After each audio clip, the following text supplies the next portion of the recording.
26 సంవత్సరాల నమ్మకం, లక్షలాది సంతోషకరమైన వివాహాలు. తెలుగు మ్యాట్రిమోనీని డౌన్లోడ్ చేయండి.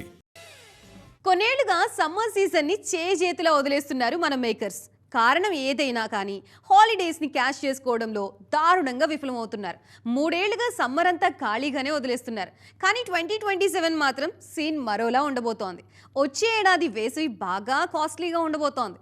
ఏకంగా 3,500 కోట్ల బిజినెస్ కళ్ల ముందు కనిపిస్తోంది.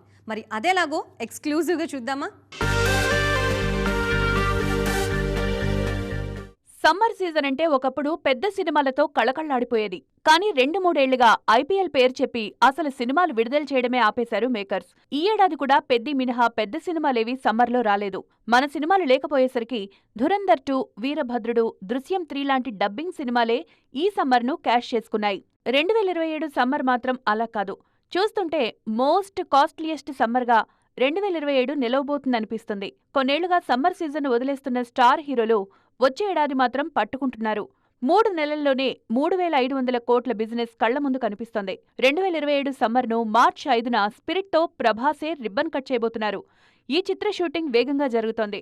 స్పిరిట్ షూటింగ్ ఇప్పటికే 40% పూర్తయిందని తెలిపారు సందీప్ రెడ్డి వంగ. ఈయన అనుకున్న టైంకే సినిమాను తెచ్చేందుకు ప్లాన్ చేస్తున్నారు. స్పిరిట్ బిజినెస్ రేంజ్ 1,200 నుంచి 1,500 కోట్ల మధ్యలో ఉంది.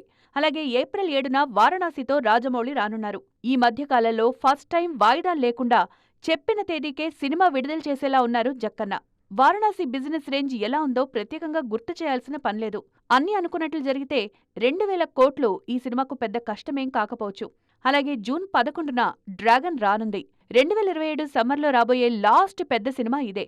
ప్రశాంత్ నీల్ ఈ ప్రాజెక్ట్ను ఇంటర్నేషనల్ రేంజ్లో తెరకెక్కిస్తున్నారు. మొత్తానికి 3 నెలల గ్యాప్లో 3 భారీ సినిమాలతో సమ్మర్ 2027 నెక్స్ట్ లెవెల్లో కనపడుతుంది. 26 సంవత్సరాల నమ్మకం, లక్షలాది సంతోషకరమైన వివాహాలు. తెలుగు మ్యాట్రిమోనీని డౌన్లోడ్ చేయండి.